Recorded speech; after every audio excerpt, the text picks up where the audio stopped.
Good morning and welcome to the Frontiers of Knowledge segment of Dr. Lamba's Awakening Call.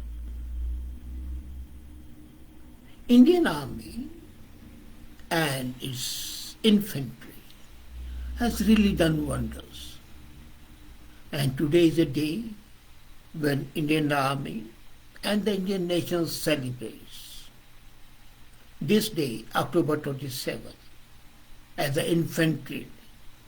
This is a celebration of the bravery, unparalleled heroism, and dogged fight and dedication to duty. As a matter of fact, this is not because on this day Kashmir action was initiated and exemplary, timely action by a handful of soldiers turned the tide. It is a celebration of all the bravery of the infantry, every war, whether it was Saragari, whether it was in Tripoli, wherever, infantry has been on the forefront. So they chose this day particularly because this was something absolutely unexpected. This was the day when infantry landed in Kashmir, and within hours this small unit stopped the horde of the invaders. This was the first time that in independent India the armed forces took part in an action to defend Indian territory from external aggression. Kashmir problem had been there, but Kashmir had signed an instrument with Pakistan. And that standstill agreement with Pakistan clearly showed that Kashmir would go to Pakistan, and India had agreed to that.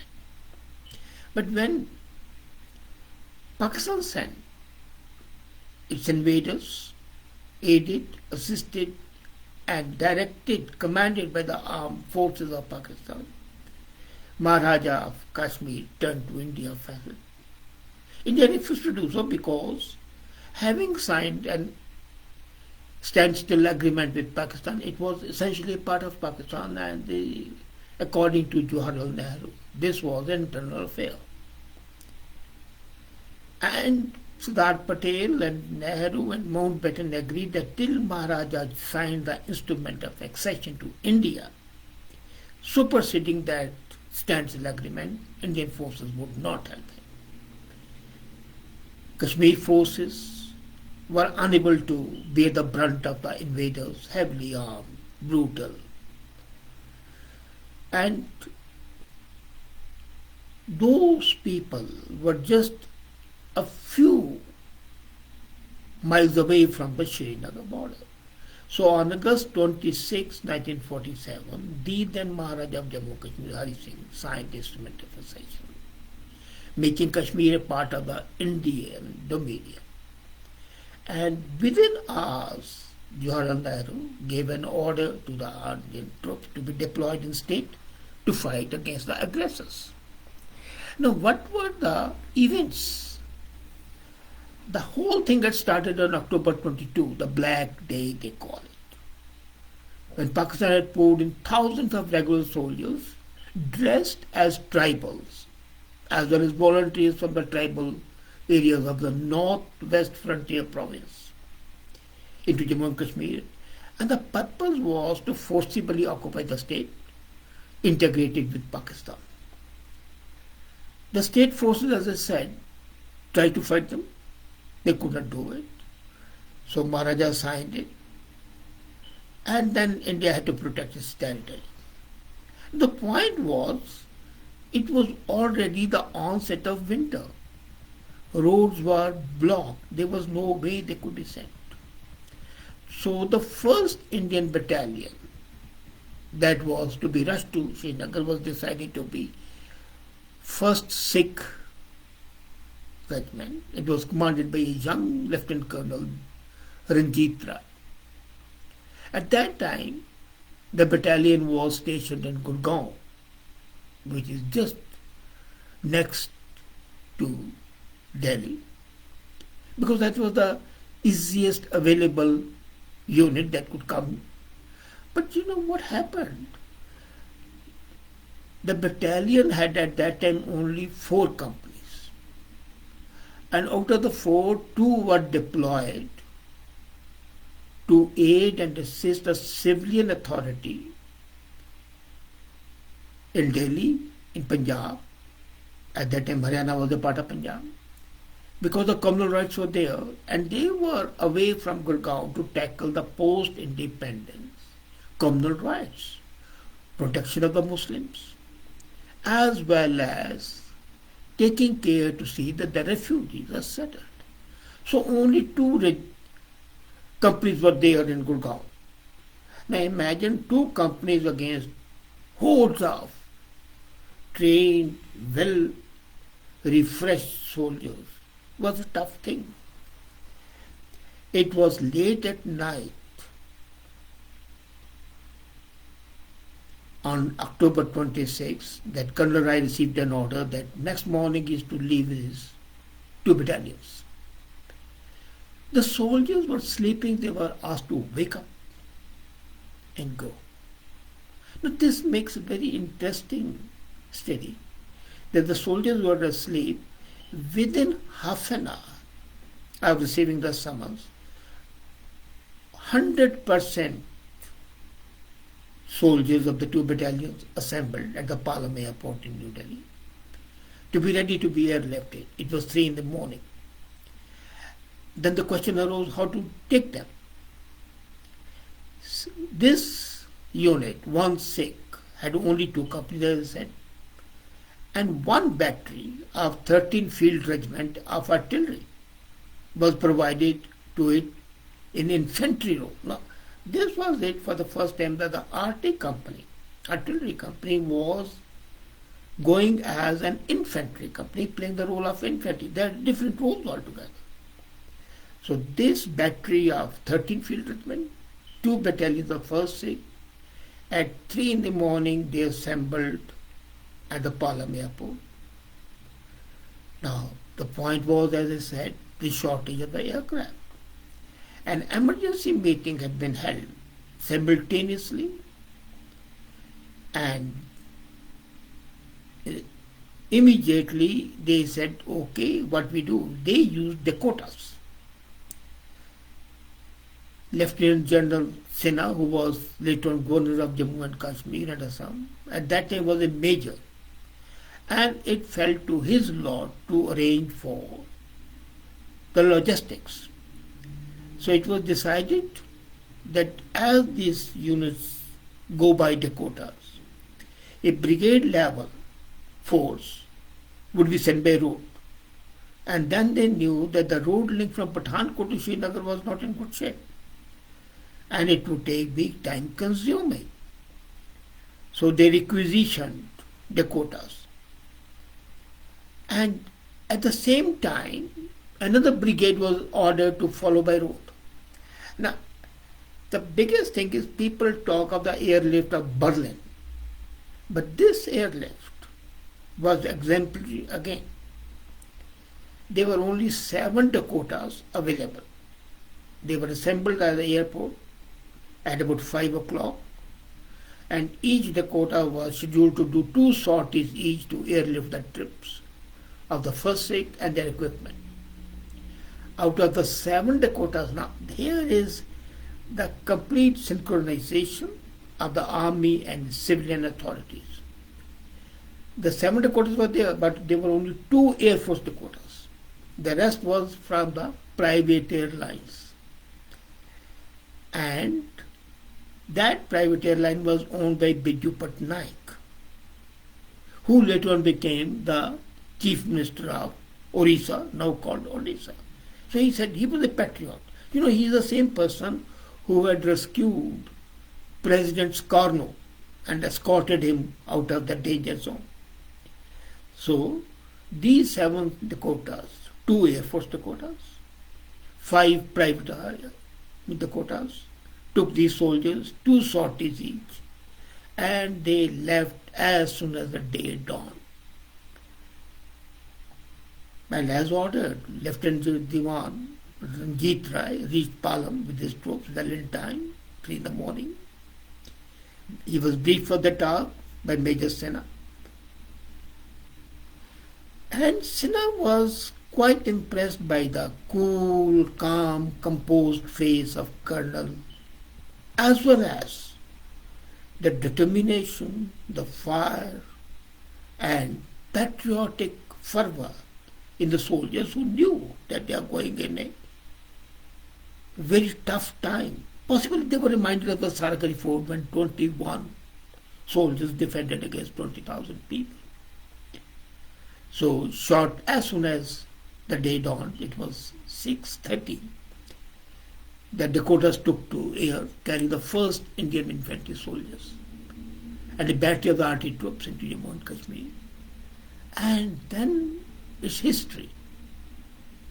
They saved Srinagar airfield from the Pakistan invaders. And the point is, what was the importance of the induction of the troops on this day? Why this day? Had this not happened, had the first Sikh not been airlifted into Srinagar on time, the result would have been disastrous and Kashmir would have gone to Pakistan. Nothing could have saved it. Because, as I said, the Pakistan intruders, the invaders, were already near the airport. And as soon as they had taken the airport, they knew that Srinagar was in their hands. Road links were extremely tenuous. So, sending Indian troops to Srinagar would have been time-consuming job. And then nothing could stop Pakistan from taking over the valley. So, Colonel Rai saw the gravity of the situation. He made sure, first thing, as soon as they deplaned, they didn't take rest. Immediately they formed a perimeter and consolidated their activity in the airport itself. They took over the airport and ensured that the airport was secure, that the enemy could not penetrate the perimeter, and then they start walking.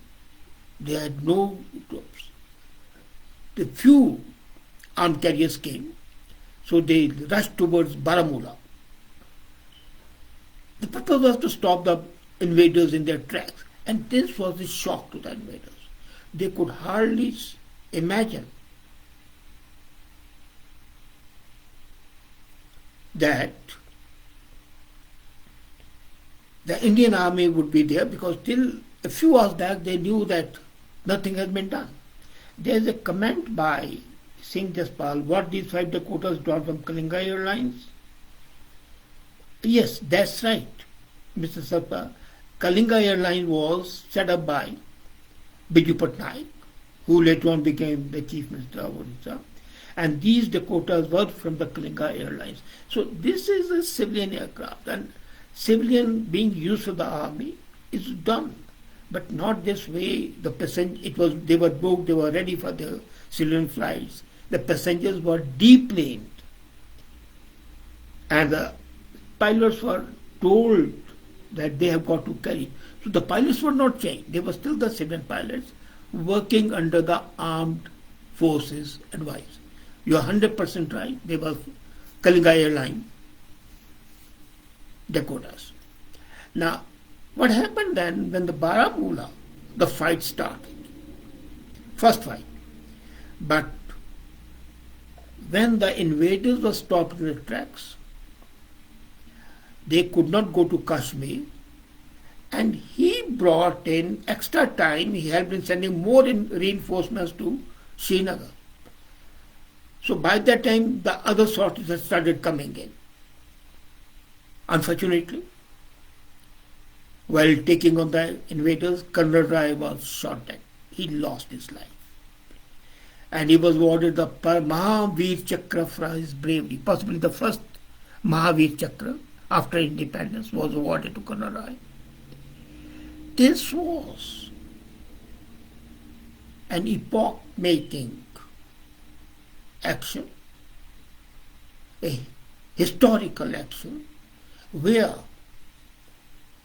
within a few hours the history turned. The shape of the history was changed, the geography was changed. Otherwise, Jammu and Kashmir would have been a part of Pakistan. Otherwise, the Pakistan border would have been near Pathankot. And that would have been a disaster for the Kashmiris, for India. But these two regiments,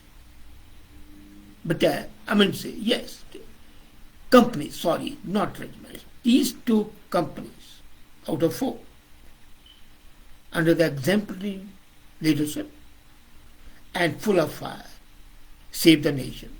So, Indian Army decided later on that this historical feat was in the tradition of the Indian Army, taking action least expected, sometimes absolutely beyond human endurance and human capability. As I mentioned earlier, Saragari, Tripoli, Annapolis, name it, North America, Libya. So what happens is that they had to celebrate it. They had to celebrate the bravery, the endurance, dedication to duty, patriotism. So this day was named Christian, the Infantry Day. A sense of brothership, companionship, and a sense of being dedicated to your duty, that marks this day. Imagine just 2 companies coming up, fighting up. And again, I've read a part of comment by Mr. Singh Jaspal. He's very right that these Dakotas were later on used to airdrop supplies in Northeast in 60s. So the dedication of infantry is important, but the participation of the civilians and the private sector, which ignored their profits, and the civilian passengers who lost their connections, their flights, and they didn't hesitate. The moment they were told it's a national need, let left.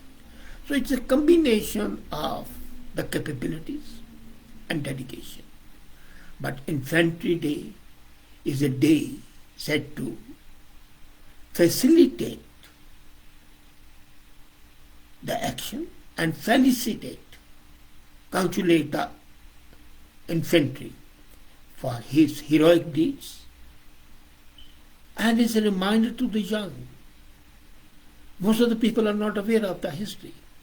They know that the people had gone there, but the circumstances, the time constraint, the disparity in numbers, the disparity in armaments, these are the telling factors which are not known. So this day, Indian nation dedicates its appreciation and its regard for the infantry. And the infantry dedicates itself to the service of the nation. Indian Infantry, happy Infantry Day. May you always be in the forefront for defending the honor and prestige of India. Thank you.